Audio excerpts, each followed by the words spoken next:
Today's guest has built a fast-growing seven-figure business, and they have a unique but very repeatable way of generating profitable video content for their brand. It's a unique approach I haven't seen anyone use before, but after today, I suspect most of you will follow suit in a new way to further grow your businesses. Are you looking for new ways to make your sales grow? You've tried other podcasts, but they don't seem to know. Harvest the growth potential of your product or service as we share stories and strategies that'll make your competitors nervous. Now, here's the host of the Harvest Growth Podcast, John LeClaire. Welcome back to the show. I'm really excited to have with us today Jacob Kirstein. He's the founder, inventor, and really serial entrepreneur behind Chapie. It's a great product. We're going to talk more about it. If you haven't heard about it, you'll learn more today. Both the product, but also the story behind it. First of all, Jacob, welcome to the show. Thank you. Thanks for having me, John. Yeah, I appreciate you taking the time. So first off, let's talk for our audience's benefit. If they haven't heard of Chapie, what is it and how'd you come up with the idea? Sure. Yeah. So I had been an inventor most of my way through college, starting in 2018. And I tried a bunch of things and for foreground, Chapie's a suite of vacuum insulated containers that prevents all sorts of cosmetics from melting. So how did I come up with it? I was in college and trying a bunch of different things. And one day I got a call from a good friend and he's like, hey, someone was at dinner saying that their lip balm always melts. And is there any way to prevent that?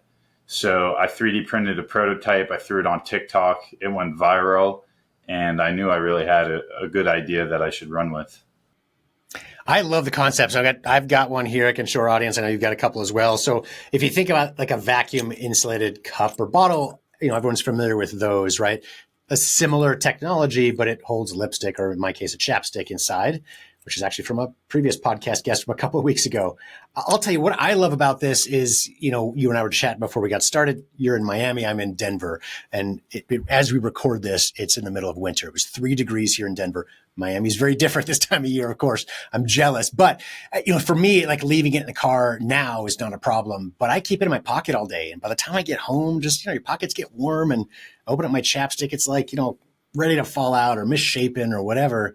So for me now, that's what I've loved about it. I'm really looking forward to this summer as well, keeping it, that's everybody's got that story, right? A hot car, even on a not crazy hot day, but the sun beating down will just melt I can only imagine cosmetics, but of course, even just chapstick, and it works phenomenal. People all the time accidentally leave it in their dryer and the dryer just destroys your clothes when you put chapstick in it because people leave it in their pocket and they'll put their pants through the wash. And the dryer will melt the lip balm and it destroys all their clothes. So if it's in a Chapie, it may still melt in the dryer. Oftentimes it doesn't, but it may, depending how hot your dryer gets. But because it seals watertight, it doesn't destroy your clothes. So it protects your clothes even in the dryer. I hadn't even thought of that, but that is a common thing. I know our kids have certainly done that. That's why we've learned to keep our laundry loads separate from theirs. You never know what's in their pockets. But chapstick is certainly one of them. And we had a lot of fun So with the different designs. Just, we made the world's first insulated box. For those of you audio only, I'm holding up a Chapie Pro, which can fit the size of deodorant. And it also seals watertight. And it's the world's first vacuum insulated box, which was pretty fun to make, had its own engineering challenges with it. You say that amazes me. We hadn't really talked about the box yet. The world's first vacuum insulated box is kind of hard to believe. Why do you think that is? It seems like such an obvious thing if you're out like at the beach or in a car, right? Or whatever it might be, but keeping anything, not just your drinks, right? But other things away from the heat. Why do you think that is? Like, it's phenomenal to me that nobody's done that before. It's actually has a little bit to do with engineering. And soon after we released Chapie Pro, someone ended up releasing a vacuum insulated cooler that was also box shaped. But you don't really want a stainless steel cooler. It's too heavy. It's not practical. It makes more sense the way that we have it, as almost like a lunchbox size. But the engineering constraints is a circle has even distribution of stress throughout the geometry. there's no sharp corners, kind of like how an airplane window is an oval instead of a square, because the stress concentrates in the corners. So with the box, you have to use a little bit thicker of a material, and you have to use some braces in between the two shells. So there's a little bit of an engineering challenge there, and we had a lot of deformed Chapie Pros when we were first starting, but we ended up figuring it out. Now, do you have an engineering background? Because these are complex things that you've figured out and others haven't. I have a background in aerospace engineering. I worked for SpaceX and NASA. Oh, very cool. So we can call you a rocket scientist. Sure. That sounds good. So it is rocket science to create this type of product. And what have you found are the most common uses? So if we get back to I would call it the regular Chapie or the original size, is it chapsticks, lipsticks, or other uses that people have had for these? People use it to carry medicine.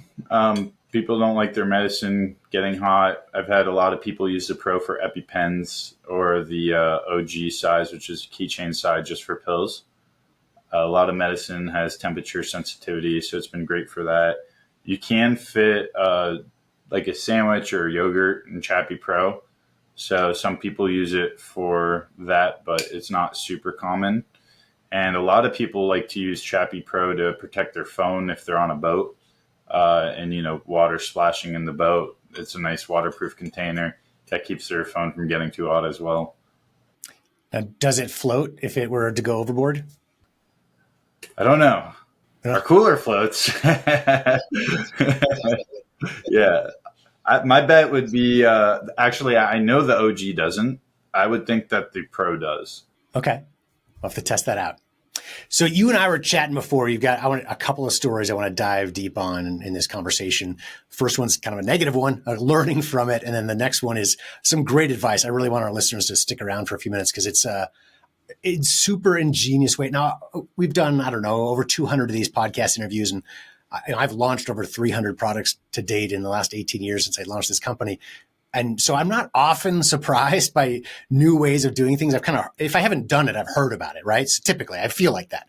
But you shared something, and we're going to get to it in a few minutes, that is, I think, groundbreaking, a super cool idea, simple approach, but different and a unique way of thinking about things that I think our audience is going to love. Before that, though, let's dive into what I call the negative story. So in your early days, you did not a crowdfunding campaign, but a pre-order campaign, and had sort of an issue with your manufacturer. Would you mind sharing? I guess let's start off by just describing the pre-order campaign a little bit, what that means, right?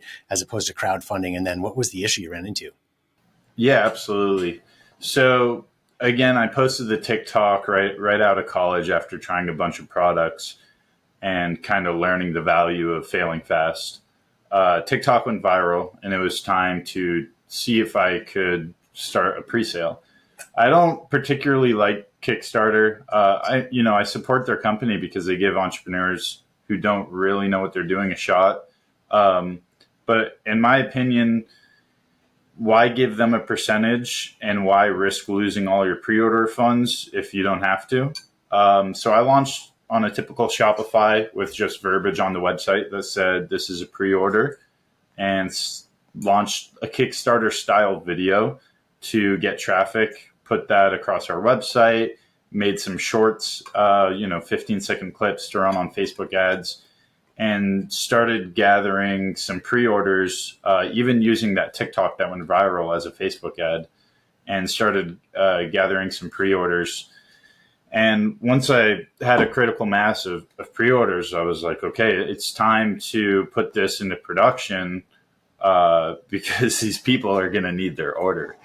So I had a little bit of saved up. I took a little bit from the pre-orders, a little bit of my savings, because, a lot of my savings was just going into the ads, and sent $7,500 to a manufacturer that I found on Alibaba. After communicating with them since the inception of the pre-order. So it had been about 2 or 3 months of communicating. And, they had sent me pictures of prototypes and, getting very close to the design that I wanted, because a vacuum insulated container this small has never been made. And back to the engineer brained people out there, one of the big challenges making Chapie was the bend radius of the sheet metal. Where water bottles are much bigger, they can get much larger bend radiuses. But when we were trying to bend and press such a small container, the metal would break and fracture. So we had a big challenge, but we were getting closer, about 3 months in. And I was like, all right, I'm going to send the money now. Let's get these like real professional molds made and start production. And I sent the money and they said, all right, we're working on it. And I said, okay. Another month went by, collected more pre-orders. I'm like, any updates? We're working on it. Can I get some pictures? No pictures yet. We're still waiting. Another month went by. All right, what's going on, guys? We're working on it. Are you sure? Send me some pictures of progress. By the third month, same song and dance. We're working on it. And I knew something was wrong. So I went back through the email chain, and I realized that one letter was off from the email that I was originally emailing. So let's say it was jacob@chapie.com. It was jacobk@chapie.com, but it was a longer email address, very hard to notice. And I replied and I said, is this the same person? And I got no answer. And I realized my money was gone. I had been scammed. So I went to the FTC website, contacted my bank, filed an FBI report. I owed people product, and I had no more money. I had just a little bit more money, which I'll get to, but that was like, I don't know, 80% of my funds. It was a lot. So I contacted everyone. Basically, everyone told me my money was gone. And I had a choice, which was to empty my life savings, empty all the pre-order money and give it one more shot, or use the money I still had, refund the customers, lose everything, and not have a business. So I decided, all right, let me try this again. And I went to a website, USA Manufacturers or something, or China. Overseas manufacturer. It was some website that was not Alibaba, and I just emailed 100 manufacturers my plan because again, this was really hard to make. And finally, someone reached out and said that they could make it and that I needed to send them the money. And I said, before I send you the money, I only have one shot. I just got scammed. Can you prove that you can make it? And they said, don't worry, we're going to do this for free. I'm so sorry you got scammed. They sent me a finished product for free like 3 weeks later. And around that time, I got a call from my bank and they said that they recovered the money. So, you know, the ups and downs of being an entrepreneur are real. And when it rains, it usually pours. But yeah, we were able to get the first production ready model and the money back. And yeah, pre-orders were severely delayed, but, you know, I communicated with customers and people understood that we were just a startup, so they were understanding. Wow. Thank you for sharing that story. I'm sorry for the pain. I can only imagine what you went through. It does show, you know, your tenacity, right? The fact that you didn't give up, right? You kept pushing, even though everyone's telling you, and we all think, no, there's no way you're getting your money back. There's scammers everywhere. Good luck. So it's phenomenal that because you pushed through, you were able to get your money back. And of course, find that other manufacturer. And there are good ones out there, right? So that's great to hear that you found one that would lean into it and take a risk with you, right? Send you a sample without charging for it. I got to ask a couple of questions. So one is the email address. So do you think the original manufacturer you were working with was legit and then somebody else got a similar email address and kind of scammed you? Or was it that original manufacturer that was doing the scam? It's very possible, and it's a mystery to this day. How I got my money back is still a mystery to this day. The bank doesn't know, nor do I. And the manufacturer with the original email, I ended up, you know, once I figured it out, I emailed them and I said, what the heck is going on? And they said, oh my God, we had been hacked. They emailed all my customers and pretended to be me. Did that happen? Maybe. Why didn't they email me? I just dropped off the face of the earth. Why didn't they ever email me and say anything? If I had to guess, I think the manufacturer may have been behind it, possibly. You know, US is pretty easy to scam. We're very far away. But yeah, it's a mystery. Well, so glad you solved it and worked it out. I want to ask a couple more things. So one is you talked about pre-orders versus crowdfunding. I think you did a really good job comparing the two. One thing I want to note for our audience, if you haven't gone down that road before, because we get this question all the time is, hey, what should I do? I don't have a lot of money to be able to market this. Should I just put it on Kickstarter or Indiegogo or whatever? And it used to be, I mean, we've been doing this a long time, right? So before they even existed, when they were brand new and they didn't have a lot of competitors or products on the site, it was a great it's still good. It's a very good platform. Like you said, I appreciate what they do, but it's different than it was. In the early days, you could just show up and that might have been enough if you got a good product. But nowadays, you're in a sea of thousands of other products. So to be found on Kickstarter, for example, is like being found on Amazon, right? Without any marketing, or on Google almost, right? So it is important. You still have to do the marketing. So I love the pre-order strategy, as you talked about, because it's very similar. At the end of the day, either way, you got to pay for marketing. So Facebook and Instagram, we'll get into in a second, are very common ways to do that.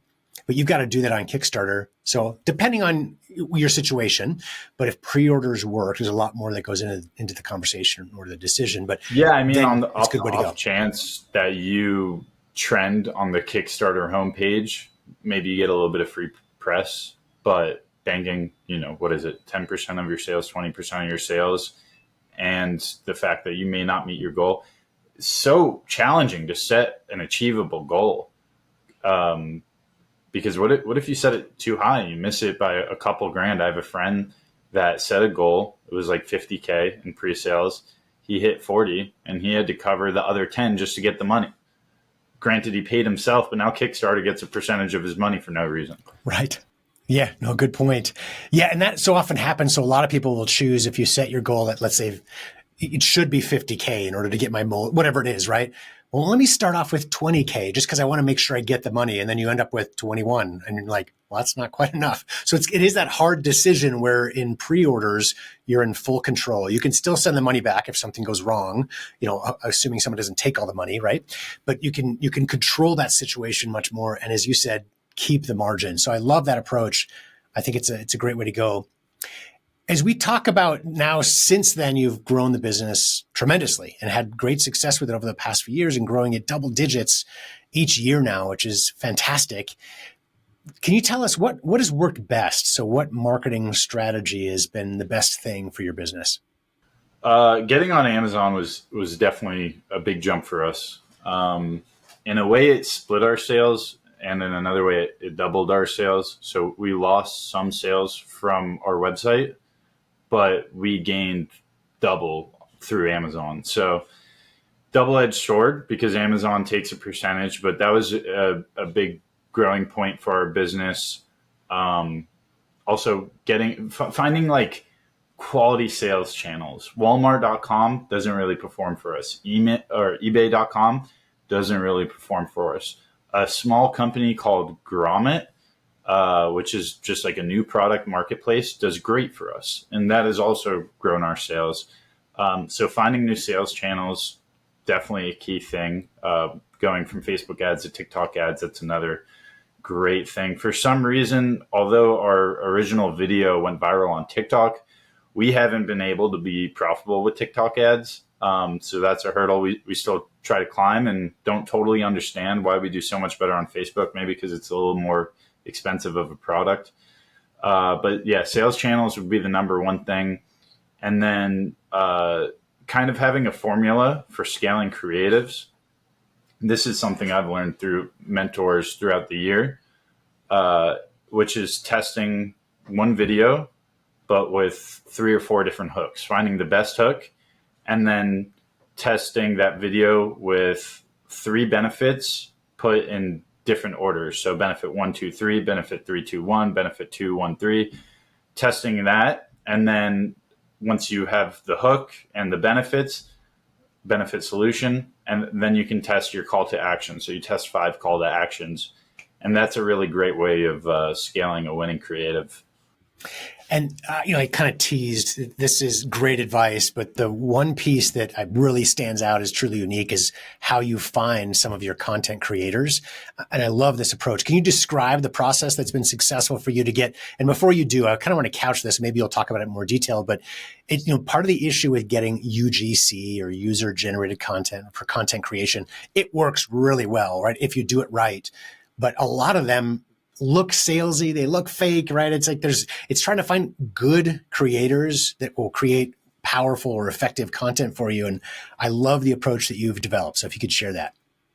Yeah, 100%. So obviously UGC, user generated content, is an absolute must for all brands in 2025, even for the last 3 years. And it's probably only going to become more important. Entire app ecosystems have been built around it.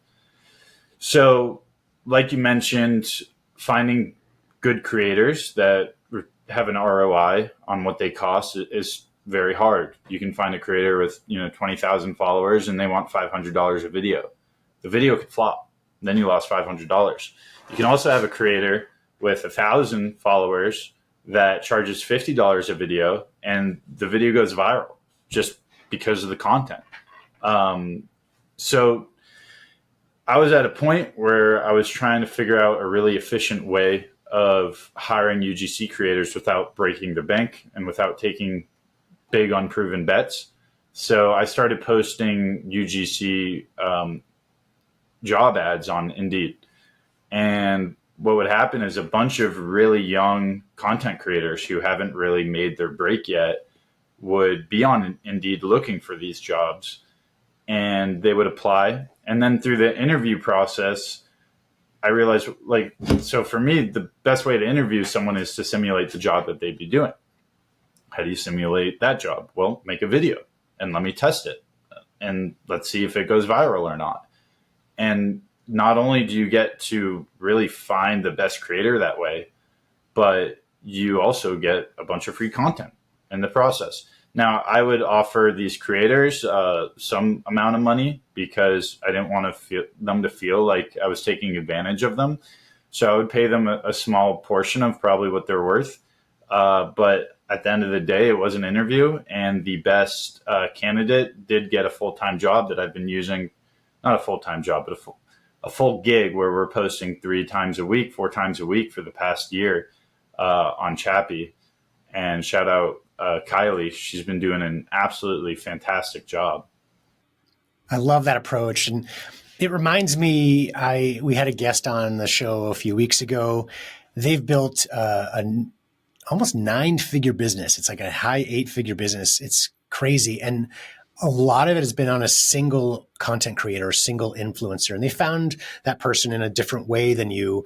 But it proves the point of when you find the right person really that gets it, that has an audience that is going to resonate with. And for them, she has a huge following already. So they tap into that, right? So the approach you're talking about can work for that, of course. But a lot of these content creators, it's not about their followers. It's just about their content. And then you can put it into your own followers, your own paid campaigns, et cetera. But very similar end result, right? Is finding somebody who's a great fit and a voice for the brand, almost becoming the pitch person for the brand. So absolutely love that. I think it's great. So often we do tests, and this works too, right? Getting a lot of variety, and then you end up with the top 5 or 10 or whatever the number is, right? But the top creators, and then trying to find more content that's like it. And we'll go back to them. But having that ability with a brand to go 3-4 times a week and keeping that voice very consistent, there's real power behind that. So it's back to my old days with OxyClean of Billy Mays, right? When you've got a celebrity, what became a celebrity, right? Because of the product in many ways, is the same thing for you. Kylie, I think you said her name is, right? Yeah. That's fantastic. She's been great. She's cracked, 500,000, almost 1 million views on several reels. She has a great hit rate. And really the key is finding this undiscovered talent that really hasn't had a breakthrough yet and is already charging, for someone who's consistently doing 500,000 views on reels, normally is charging, 1,000 a video. So, it definitely pays off after going through the interview process and finding other creators that really haven't been discovered. And it is a different approach than kind of the standard. And again, another avenue that works where you're constantly getting new creators, new content, et cetera. Like this is not an approach you'd want to use if you're trying to get 10 new people every single month, right? Because it's a lot of work that goes into it, but to find that one voice for your audience. And it doesn't mean that it's the only voice, right? It might be a primary that is doing a lot of content, but you can keep the other avenue going as well. So I want to talk about the rest of your business too. So this has been a great success that you've really built up over the past few years, and you're being smart and really parlaying that success into more products, right? Building the brand, but using your knowledge, your experience, and really your marketing list to help to grow other products. Can you talk about what's the next big product you guys are working on? So the next big product that has been under development for 2 years. We went through 7 iterations. It's a floating backpack cooler that has a built-in speaker compartment, a built-in USB battery, and it's actually right here next to me. This is it. It's called Coolio, and we're in the middle of rebranding it to Terra, just because four-letter brand name, a little sharper. Coolio is a great name for a cooler, but not a whole brand. So the idea was we make insulated products, and I'm a guy, and I don't really use chapstick or cosmetics that much. I don't use cosmetics at all. I use lip balm a little bit. So I wanted something that I connected with more. So the idea was, well, we make insulated containers. Let me try to make a cooler. It's also insulated and it's great for the outdoors. I like outdoors. It's kind of a match with me, and the brand is somewhere in between. So we tried to push the cooler as a pre-sale to Chapie customers, email list 50,000 customers at the time. And we didn't really have any bites. It wasn't really a good fit. Our customer base is more interested in cosmetics than, outdoor adventure. So me still thinking of the cooler as a passion project, wanted to create a whole brand about it. And we called it Coolio. And the cooler was produced, the pre-sale started in April of last year. We sold 100 pretty quick, and I had to turn off the pre-sales because I didn't want to sell a bunch of coolers. They're much more expensive than the Chapies and not be able to produce it. We had already gone through like 4 versions at this time, and it still wasn't where I wanted it to be, and I still didn't have a final price for what it would be at scale. So it took most of summer to flush those details out, come up with a final version, and by the time the coolers landed, it was September, and no one was buying coolers anymore. So we've been holding them. We're getting ready to relaunch the cooler around mid-March when summer starts to pick up again. And we're going to rebrand it to a company called Terra, where we're really focused on integrating tech with the outdoors, which is the perfect blend of my interests. And we've already kind of started the brand. It's called terragear.co. And we started off with winter clothes, like a heated vest, heated electrical hand warmers, heated scarves, heated gloves. And that's been going pretty well. We just broke almost 1,000 in revenue this week with the heated vests, and we're trying to scale that up, but we're kind of at the end of winter here, moving into the summer where the cooler's going to take the stage again. Awesome. I love the approach. Right, 1,000 a week is not what you're going to end with, right? It's about, hey, we've got this proof very early in it. Okay, this is something that's scalable. So you're looking for these markers in a business launch to see which ones are going to work, which ones won't, et cetera, and then get behind the successful ones. So it's a great approach to continue building this business beyond your first set of products, which are great ideas, but how do you expand beyond that? Absolutely. And right now we've kind of just been drop shipping the heated jackets, testing it as a proof of concept. So, winter's almost over, but by next winter, we will have the knowledge that we have now of testing different website structures, testing different ad structures. we'll have the foresight of what products worked, what didn't, and we'll be able to invest into branded, customized products for next winter under the Terra brand, which we're super excited about. It's a great way to start with, when possible, obviously brand new ideas like Chapie and Chapie Pro, and even your cooler that are very specific and customized. It's hard to do, but other products like a heated jacket, you can start with drop shipping, prove the concept before you invest too much time or money behind it. So great approach to And follow. improve the product. We have these jackets now, and there's a lot of room for improvement. With engineering degree and, tech meets outside, I'm excited to use some of that. Absolutely. So before the show, you and I were chatting about some resources, books or audiobooks that have been helpful to you. I always love to share that because I know our audience, they listen to this show because they want to learn, right? How do they grow their business? How do they become more successful, learning from others like you that have done it? And books are a great way to do that on top of any podcasts we might listen to. You had a few. Would you mind sharing some of your favorites that have been really helpful in your entrepreneurial journey? Yeah, absolutely. Good to Great is a fantastic book. Highly recommend that.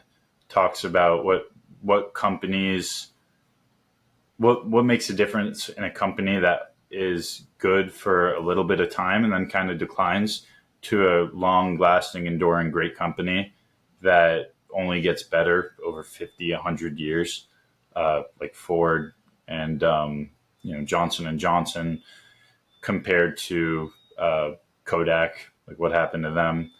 So it looks at the difference between those company structures. 0 to 1 by Peter Thiel talks about bringing an idea into a company. Really, really good book. And Beyond Entrepreneurship 2.0, also a fantastic book. 7 highly effective habits, or 7 habits of highly effective people, another favorite.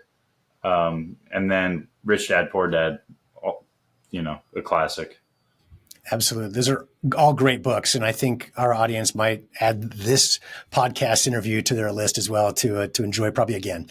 This has been really fun. You've shared a lot of great nuggets of good advice, things that have worked for you that I think our audience can implement in their own businesses quickly to start to grow. So I really appreciate the time. I do want to tell our audience, please go to mychapie, CHAPIE.com, mychapie.com, to see his products. And you can also find him on Amazon. And then are you changing the URL for, now that you're rebranding to Terra, that they should go check out? Or is that's coming up in March, I think, right? For the new products? Yes. By the time this goes live, the cooler should be up there. The cooler's also on Chapie.com for now. Its birthplace, but we will be shifting it over to terragear.co. That's TERA gear, GEAR.co. Perfect. Please go check out his website. And also for our audience, did you know you can meet with a member of our team absolutely free for a 30-minute strategy consultation? We've launched and grown hundreds of products since 2007 and learned some of our strategies while growing OxyClean back in the Billy Mays days. We're here to help. So please go to harvestgrowth.com and set up a call if you'd like to discuss further.